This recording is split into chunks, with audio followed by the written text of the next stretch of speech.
Hello, welcome to video number 2. Okay, now this video is about what you should get done today that's due next class. I'll be looking at this on Tuesday when we meet again to be accomplished at the start of class. Your deadline is the beginning of class. There's my small head. Here I am on the iSearch web page. I just wanted to remind you that this Google Calendar is embedded there. I've made a few tweaks because we did have this snow day. So rather than have your note cards due tomorrow of 20 note cards, I reduced that down to 15 and moved a few other checkpoints around. So we've spoken about the journal log. You know you've got 15 notes due. Now let's look at the checkpoint coming up. It's always a very smart move during iSearch to look at the whole calendar. Don't just look at the next deadline, but look at the next set of deadlines. You might want to find out, like, what's my next note card check-in? Like, what do we have due that Friday? What do we have due after February vacation? What's this due the first day that I get back from February vacation? A mid-research assessment? I might want to know what that is in advance. So I really want to encourage you to kind of always be looking down the line, because I've said it a few times, and I do this with my hands. Be sure to always be researching and taking notes and researching and taking notes. You're going to need 60, 70, 80 notes by the end of this. Just because there's not a set deadline for a number of notes doesn't mean you should not be taking notes. You had 15 due today. That doesn't mean you just don't do any until your next note checkpoint. That's going to be a pain in the butt. So what you need is to be continually taking notes right along, even though there's not a checkpoint telling you 16 notes, 17 notes, 18 notes. Use your calendar. All right. But I'm not here to talk about that. I'm here to talk about checkpoint number 7. It is a works cited tweak. Now what happens is in Noodle Tools you have imported works cited information from the databases. Bling! That just comes right in. Or you've gone and found that information from a website and you've typed it into each box, the publishing information. You could find the title, the author, and it created a works cited page for you. Now that's almost going to be perfect, but there are some potential problems that I'd like you to look out for. So I'm going to go and look at a Noodle Tools project. I guess I have to log in. And in Noodle Tools, this is the one account that's associated with it. I've got some sample projects, and there are a couple of issues that might happen, things that I want you to look for so that you can be working toward having a perfect works cited page. Here's my project, so I'm going to open that, and then I'll have these tabs available to me up top. I know that all my sources are imported into the Sources tab. The last checkpoint I saw you had 5 sources due. Most of you probably have more. Be working toward more. These are pretty good sources. I still like them. You notice that they're alphabetized. This is called a hanging indent. What you see is the first part of the indentation, or the first part of the citation, sticks out, and then everything else is indented just a little bit. And it's like the opposite of a regular indent. When you indent a paragraph, right, you start a paragraph, tab, and it moves the first line in a little bit, and then every other line flushes out the other way. This is the opposite of that. It's called a hanging indent. And the reason for this is that when someone looks at your works cited page, they can look at the part that sticks out, and it's all in alphabetical order by what sticks out, and they can find that in your paper. So you've got a citation in your paper. They go to your works cited page. In this case, it would be Bradley in parentheses. They go to your works cited page, they look under the B's, they find Bradley, boom, they can find out more information about your works cited right here. They can find the first piece is the author, the next piece is the title, where it was published, URL information, date, all that. So this is pretty good. I imported this directly from the Gale database. You can see that it came from libraries.maine.edu. Oh, pardon me, it was the EBSCO database. Doesn't matter, you've got 2 database pieces required. You've got 2 databases allowed, 5 sources from the databases.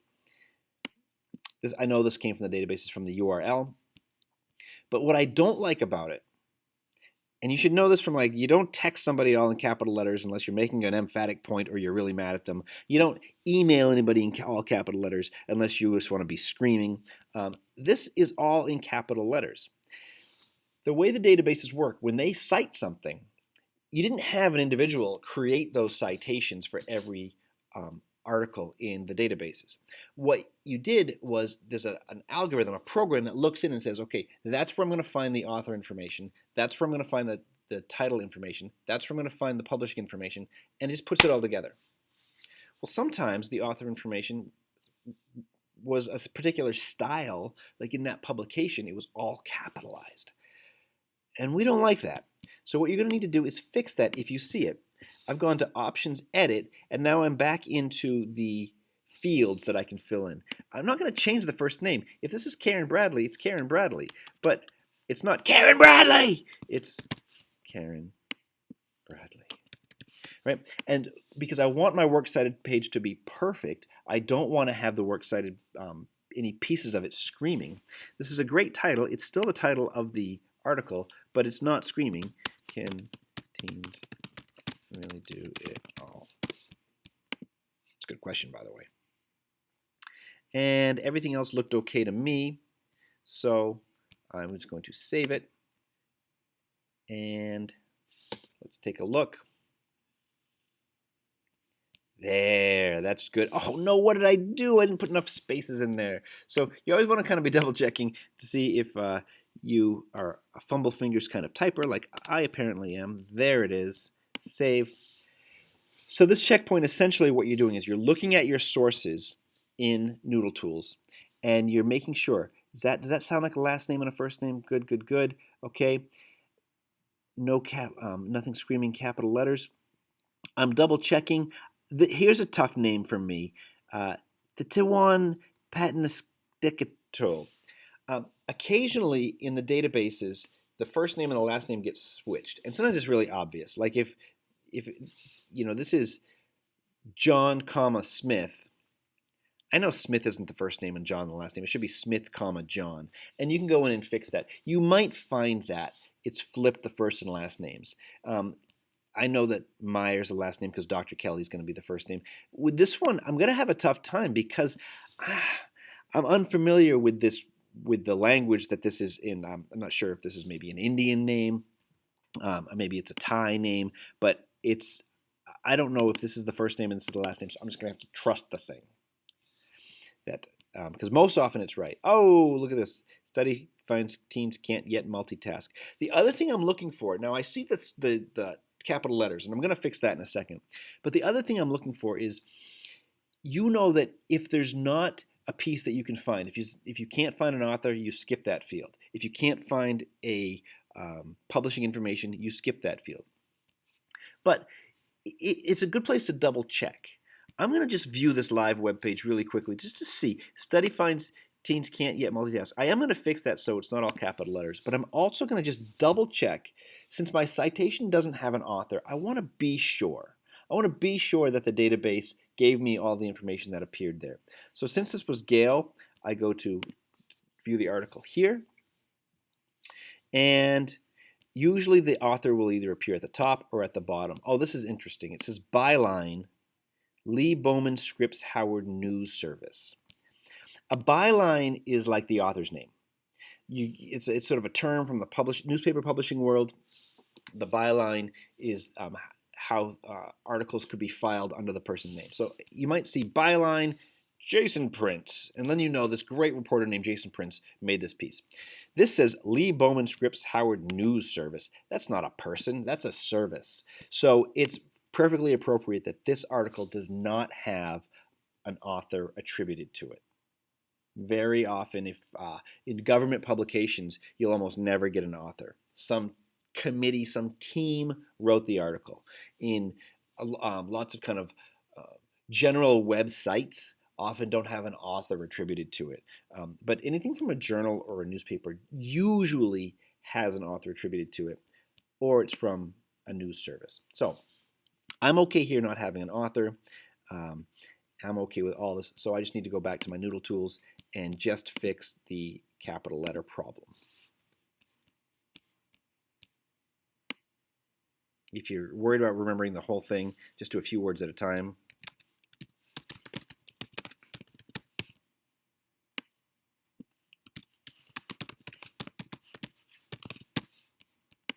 There we go. Didn't see any other problems. Now this author stuff is blank. We double checked it and it's fine. Ba-bum, ba-bum.